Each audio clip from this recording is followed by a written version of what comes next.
Vous pouvez programmer votre inconscient en une seule nuit. C'est la grande découverte de notre système. La légende urbaine dit que nous n'utilisons que 5 à 10% de notre cerveau. Si on pouvait aussi utiliser tout le reste, ce serait super intelligent. Il y a encore pas si longtemps de cela, on nous disait que le conscient et le subconscient étaient l'unité d'un seul esprit. Donc, si l'esprit conscient prend conscience de quelque chose, alors l'esprit subconscient doit bien entendu suivre le mouvement du conscient, car ils sont tous les deux ensemble et ils ne font qu'un.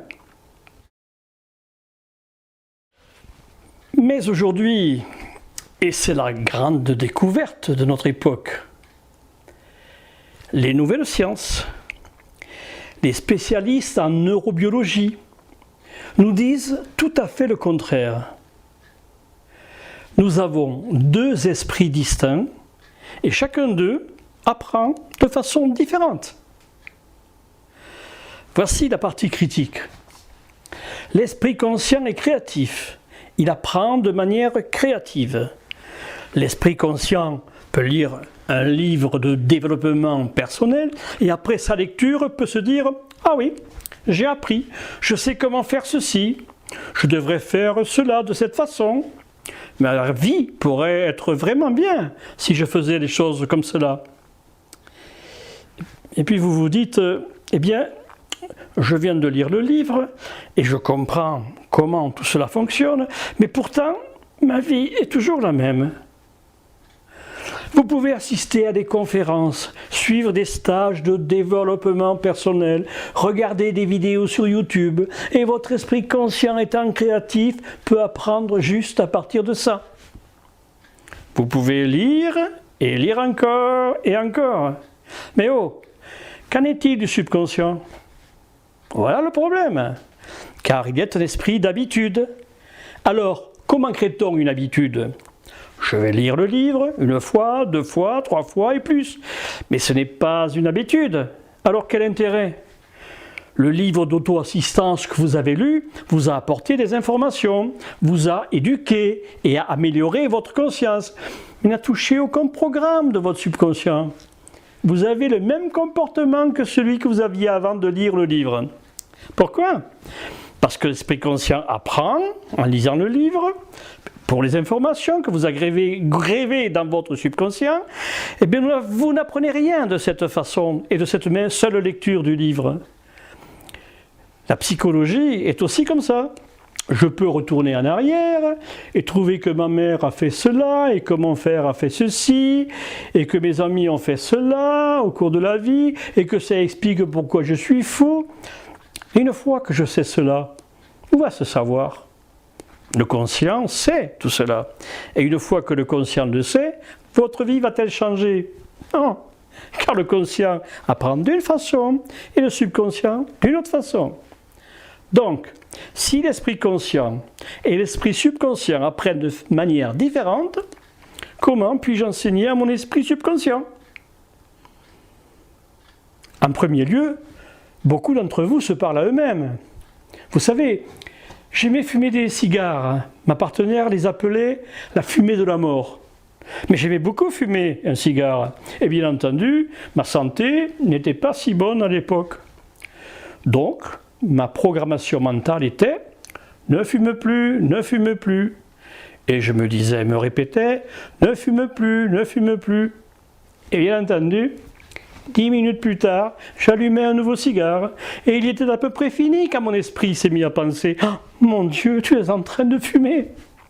Et maintenant que je suis si énervé, tu pourrais aussi bien le finir totalement. N'est-ce pas que c'est vrai? Et j'ai donc fini de fumer mon cigare et j'ai continué à me dire de ne plus fumer. Pourquoi j'ai fumé ces cigares? Eh bien voilà la réponse amusante. L'esprit conscient, oui, vous y êtes dedans.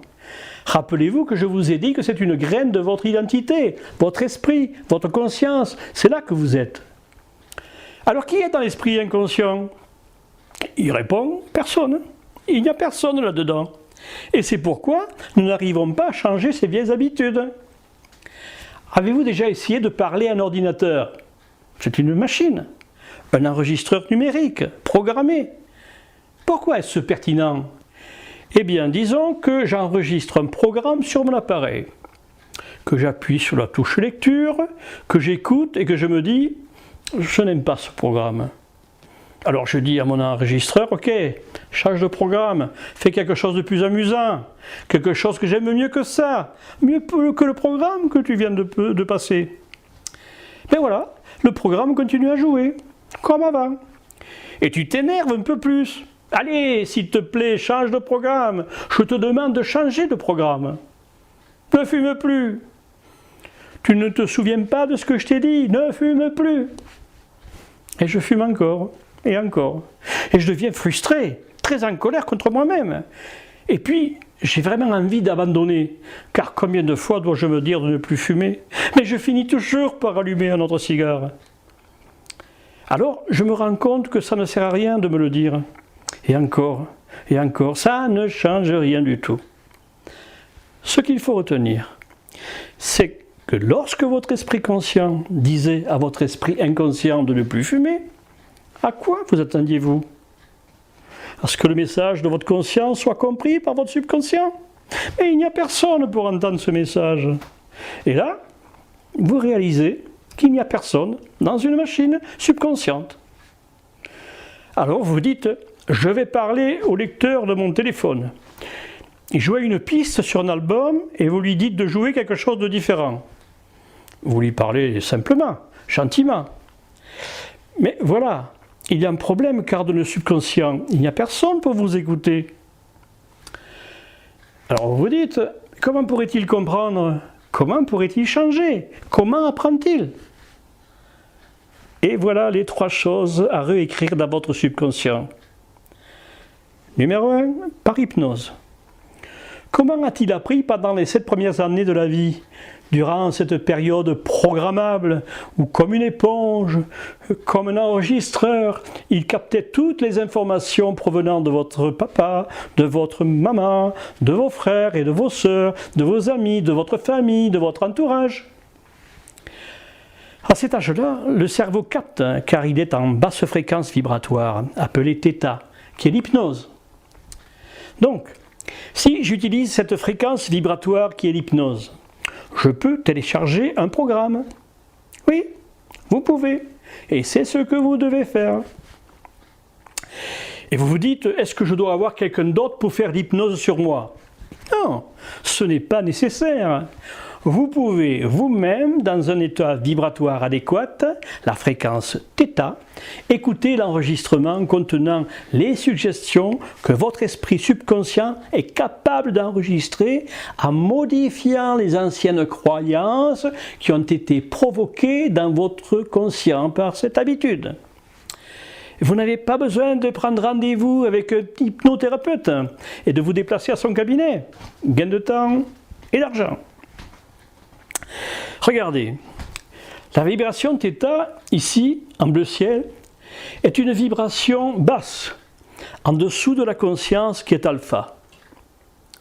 La vibration bêta est celle de l'apprentissage en classe, l'esprit du travail, la conscience du travail.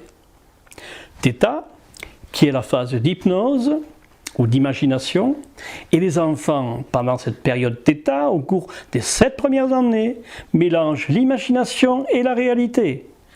Vous les voyez sur un balai de nettoyage chevaucher une monture et être Don Quichotte, ou bien s'enfermer dans une boîte en carton et attendre le prince charmant qui viendra la délivrer. Les enfants vivent ces instants. C'est une réalité pour eux. Les enfants mélangent le monde réel avec le monde imaginaire de façon transparente. C'est parce que θ est un mélange d'imagination et de réalité. Puis en dessous de θ, il y a une phase plus basse appelée delta, qui est le sommeil absolu. Vous vous dites alors, après avoir compris ces divers états vibratoires, quel est le moment de la journée où la fréquence est la plus significative? Eh bien, chaque jour, quand vous venez de la phase delta au moment où vous vous réveillez le matin, le moment où vous sortez du sommeil, comme si vous sortiez groggy, c'est la phase θ. C'est là que l'imagination, l'hypnose et la réalité commencent à se mélanger. Mais ce n'est pas le seul moment. Cette phase θ se produit au moment où vous allez vous coucher. Alors voilà ce que vous allez faire. Chaque jour, quand vous allez vous coucher, ou quand vous vous réveillez, vous allez maintenant vous passer par une phase θ, naturellement. Vous allez mettre des écouteurs et vous allez écouter un programme. Juste au moment où votre esprit conscient se relâche et ne prête plus attention à ces programmes. Vous activez le programme le soir, à ce moment-là, vous allez vraiment vous endormir. Et la phase θ est engagée. Et ce que θ va faire, c'est prendre le programme et de le télécharger dans le subconscient. C'est ce que fait θ, l'hypnose, en contournant l'esprit conscient qui vient de s'endormir. Ainsi, chaque nuit, en mettant des écouteurs et en jouant le programme d'un comportement que vous voulez créer dans votre vie, la répétition de ce programme, chaque nuit, va ensuite manifester cette expérience. Donc, comme les 7 premières années de votre vie, grâce à l'auto-hypnose, en mettant des écouteurs chaque nuit quand vous allez au lit, vous allez programmer une nouvelle réalité. Numéro 2, qu'en est-il de la programmation depuis l'âge de 7 ans? Le docteur Bruce Lipton dévoile comment programmer le subconscient. Je me dis, bien, je sais que mon esprit conscient fonctionne. Je fais ceci, puis cela. Comment dois-je faire pour installer un nouveau programme? Eh bien, je dois pratiquer, répéter quelque chose, répéter encore et encore pour en faire une habitude. Quand nous avons appris l'alphabet à l'école, quand nous avons commencé par ABC, ensuite, nous nous sommes arrêtés parce que nous ne savons pas ce qu'il y avait après. Ensuite, nous avons appris en répétant ABC et nous y avons rajouté le D. Ah oui, et ensuite le E. Et nous avons répété A, B, C, D, E. Et nous avons continué à jouer, à ajouter et répéter jusqu'à arriver au Z. Devinez quoi? Vous êtes arrivé à la fin et vous n'avez plus besoin de chercher dans votre mémoire. Pourquoi y sommes-nous arrivés? Pourquoi savons-nous par cœur l'alphabet? Parce que nous l'avons répété, répété, répété encore, jusqu'à en faire une habitude. Maintenant, c'est enfermé dans l'esprit de l'habitude. Vous pouvez simplement le faire sortir. C'est déjà une habitude. Et si je vous posais la question 3 fois 7, vous allez me répondre sans hésiter 21.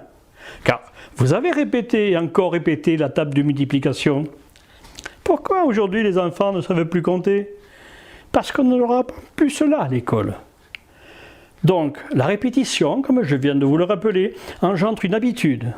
Si vous trouvez que votre comportement vous porte préjudice, générez un comportement qui vous soutient et répétez-le encore comme le joueur d'une équipe sportive. Sortez et faites l'entraînement, répétez-le et répétez-le encore et encore. Même si ce n'est pas réel sur le moment, ça le deviendra. Et au fur et à mesure qu'il est chargé en tant que programme, votre subconscient va prendre ce programme et l'utiliser pour manifester la vie à partir de celui-ci. Donc vous commencez, vous pouvez être malade du cancer et votre programme est « je suis en bonne santé, je contrôle ma santé ». Des choses très positives. Et vous dites « ça n'arrivera pas ». Eh bien, il est très difficile pour votre esprit conscient de dire « je suis en bonne santé », en sachant que vous avez un cancer à ce moment-là. Et vous dites « non, ce n'est pas un problème ». Vous le répétez encore et encore. Pourquoi? L'habitude de la répétition se produit, le subconscient reçoit maintenant un programme. Quel est ce programme? Je suis en bonne santé. La fonction de votre esprit est de créer une cohérence entre vos programmes et votre réalité. Donc si je mets dans un programme « je suis en bonne santé », à ce moment-là, alors que je suis malade du cancer, quelle est la fonction de votre esprit chez vous? C'est de créer une situation environnementale où la santé doit être restaurée. Pourquoi? Parce que mon programme me dit que je suis en bonne santé. Ma biologie me dit que je ne le suis pas.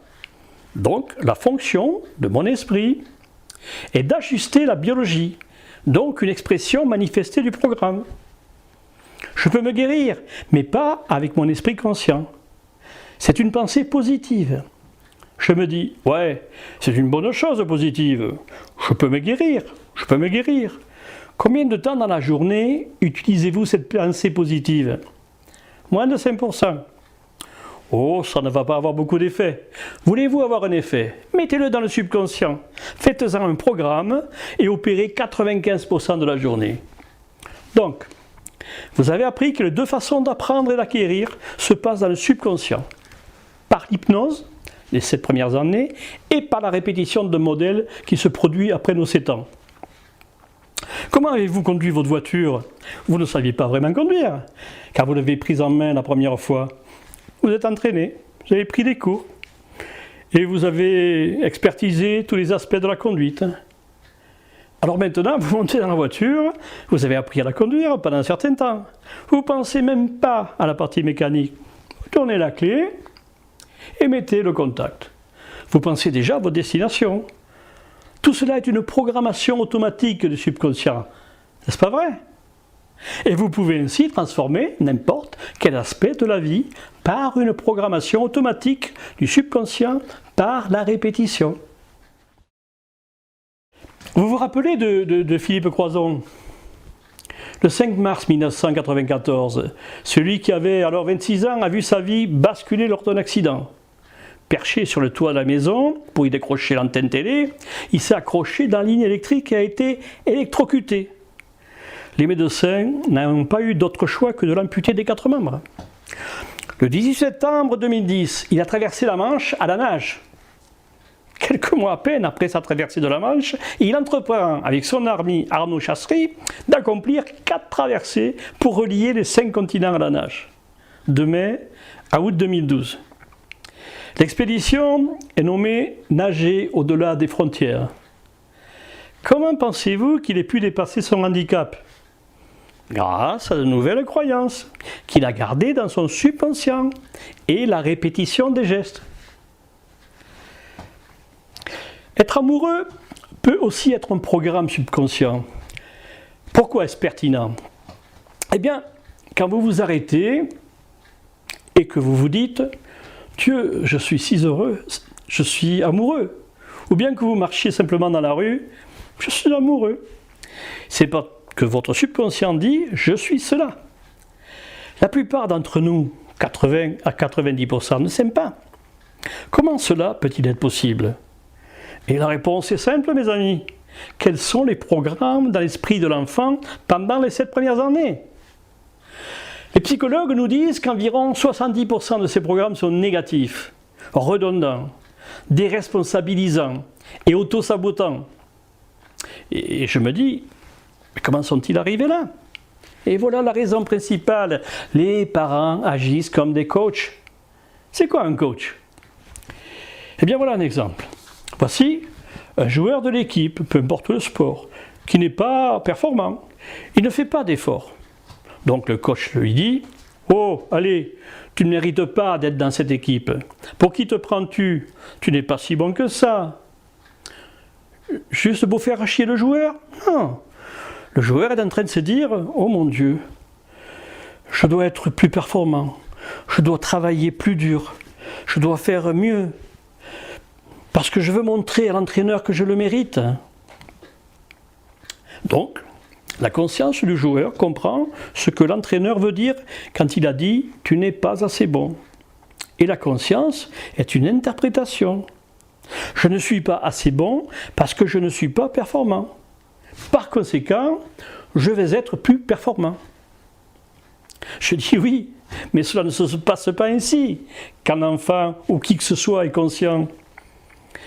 Alors qu'en est-il de l'enfant de moins de 7 ans? Alors, je dis, oh, ils ne sont pas conscients, ils enregistrent. Si un parent agit comme un coach, qu'est-ce que l'enfant vient d'enregistrer? Tu n'es pas assez bon, pas assez méritant. Qui penses-tu être? Tu n'es pas si bon que ça, tu n'es pas aimable, tu finiras en prison ou sur le trottoir. Ce sont des choses que certains parents disent. Pourquoi disent-ils cela? parce qu'ils veulent être le coach de leur enfant en leur disant « Allez, tu pourrais mieux faire ». Simplement parce qu'ils veulent les pousser à faire mieux. Cela ne fonctionne que si l'enfant est assez conscient pour en comprendre le sens. Si l'enfant a moins de 7 ans, il ne fait qu'enregistrer les mots. Et quels sont les mots qui seront enregistrés dans le subconscient de l'enfant ? Tu n'es pas assez bon, pas assez méritant, pas assez aimable, pas digne, tu finiras en prison ou sur le trottoir. Quelle est la fonction du cerveau ? C'est de prendre un programme et de créer un comportement qui va rendre cohérent la vie qui en résulte. Et le programme est « tu n'es pas assez bon, pas assez méritant, pas assez aimable, pas digne ». Alors devinez quel comportement va venir du cerveau. Certainement tout comportement qui va montrer aux gens que je ne suis pas aimable, pas digne ou pas méritant, parce que mon comportement sera cohérent avec le programme. Et c'est pour ça que entre 80 et 90% de personnes ne réagissent pas positivement parce que leurs programmes fondamentaux sont critiques, autocritiques et donc autodestructeurs. Et je me pose la question, pourquoi est-ce pertinent ? Prenons par exemple le programme « Je ne suis pas aimable ». Une partenaire se présente et dit qu'il vous aime. À quoi va penser votre cerveau en ce moment-là ? Que va penser votre subconscient ? Il est possible que ce soit vrai, c'est peut-être vrai. Je sais que je ne suis pas aimable. Alors comment cette personne peut-elle me dire ça ? Que ferez-vous ? Vous repousserez l'amour, parce que vous ne pouvez pas l'accepter pour vous-même. Donc, quand quelqu'un d'autre le dit, cela ne peut pas être vrai. Et donc, vous chercherez l'amour et ne le trouverez jamais. Le cerveau conscient souhaite et désire, oui, je veux cet amour. Ouais, 5% de la journée. 95% du temps, tu n'es pas digne, pas assez bon, pas assez aimable, tu ne mérites pas, qui penses-tu être ? Donc, si je sabote 95% de la journée avec des programmes qui vont repousser tous ceux qui m'aiment, et qu'à la fin de la journée, rentrant chez moi, me disant « je ne peux pas trouver de partenaire, personne ne m'aime », sachez que tout a commencé avec vous-même.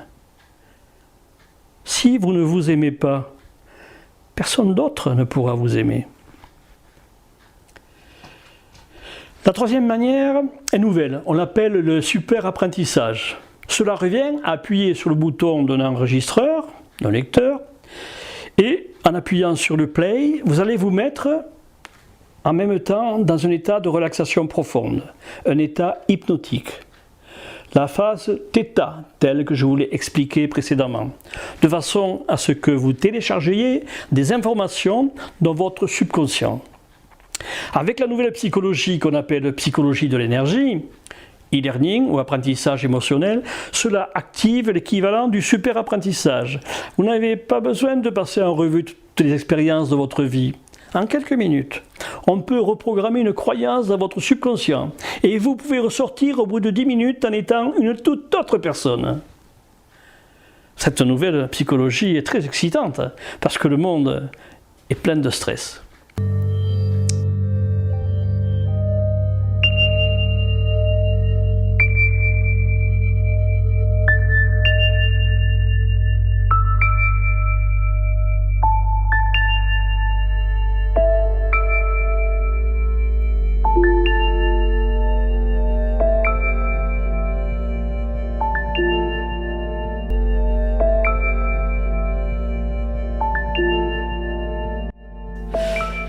Je dirais en conclusion que nous n'avons plus beaucoup de temps, comme dans la psychologie d'avant qui prenait des années. La nouvelle psychologie résout les problèmes en quelques minutes et c'est très important pour les humains car nous devons changer nos vies pour pouvoir créer un monde plus durable. Merci.